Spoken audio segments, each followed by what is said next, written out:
It's usually recommended to remove all side shoots or suckers from vining or cordon tomatoes, and we'll look at why that is in a moment. But for the very biggest harvests, you may just want to leave a few of them to grow on. Hi, I'm Ben, and today I'm going to show you exactly how I prune my tomatoes for the healthiest plants and the best results. I grow my tomatoes in two ways: in the greenhouse supported by these strings, and out in the garden tied at regular intervals to upright canes. I've learned the hard way only to grow blight tolerant tomatoes outside. Too many times I've been within a whisker of a hefty harvest only to have my tomatoes clobbered by this ruthless disease.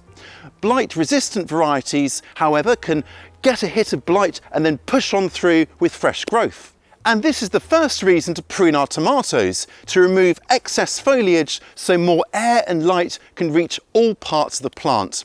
This will help to really reduce disease risk, not just blight, but fusarium wilt, mildew, septoria leaf spot, a whole range of diseases. For me, pruning starts with the bottom of the plant, so let's come down here and I'll show you what I mean. So I definitely want to remove any leaves like this one here that are in contact with the soil.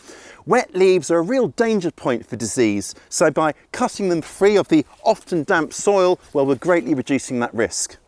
Then as my tomato plants grow, I like to remove all of the lowest leaves, usually up to the first cluster or truss of flowers or fruits. In this case, I'm going a little bit higher, so I've got several clear inches of stem.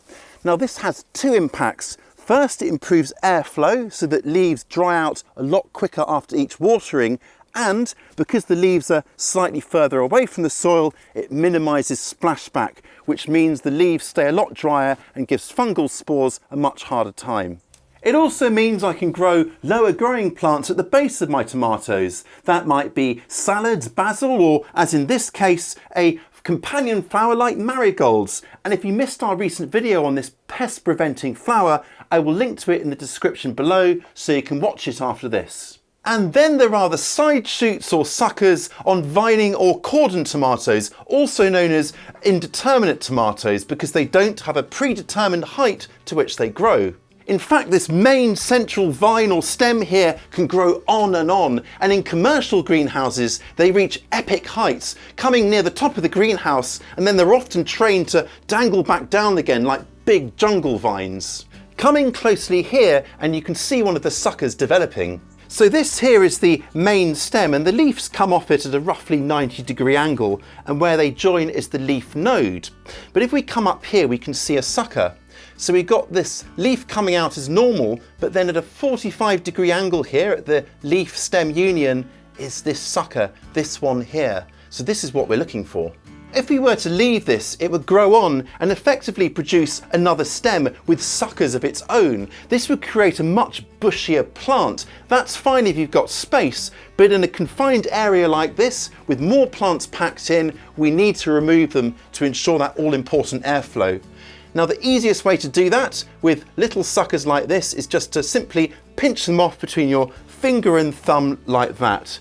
And I like to go through every couple of days and just work my way from the top or the bottom, just clicking off these little suckers as I come across them. If you get a big sucker like this one here, you don't want to risk snapping it off because you could accidentally tear the stem as you do so. So use a sharp pair of secateurs or pruners or a knife like this and just go in and cut it off.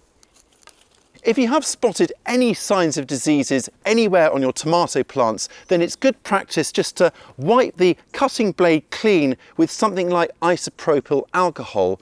That'll keep it nice and sterile. Do this between plants so you reduce the risk of passing the disease on from one plant to the next. Removing suckers means that we can keep our tomatoes growing as a single stem, and it means we can get really good airflow and light here even when they're quite close together. Now in the greenhouse here I'm growing several different varieties and they can only be just over a foot apart, and yet by pruning I'm ensuring that they are all getting plenty of that all-important light and airflow. In a setup like this where the plants are quite close together, if I was to leave the suckers, not only would my plants become an ungainly tangled mess, but the roots would have to support a lot more growth. They'd be distracted, concentrating on pushing out more foliage at the expense of our flowers and fruits. By removing the suckers, our roots have to do just one of two things: support growth coming out at the very top growing point here, and of course support the flowers and ultimately the fruits that we're after. And by concentrating our plant's energy onto flower and fruit production, we'll get our first fruits a lot sooner. That's really important in a cooler climate like mine with a shorter growing season. So long, suckers. So if removing suckers gives fruits earlier in the season and ensures better airflow, when should you ever not prune? Well, there are a few answers to that. And I've left this fellow here to show you the first reason.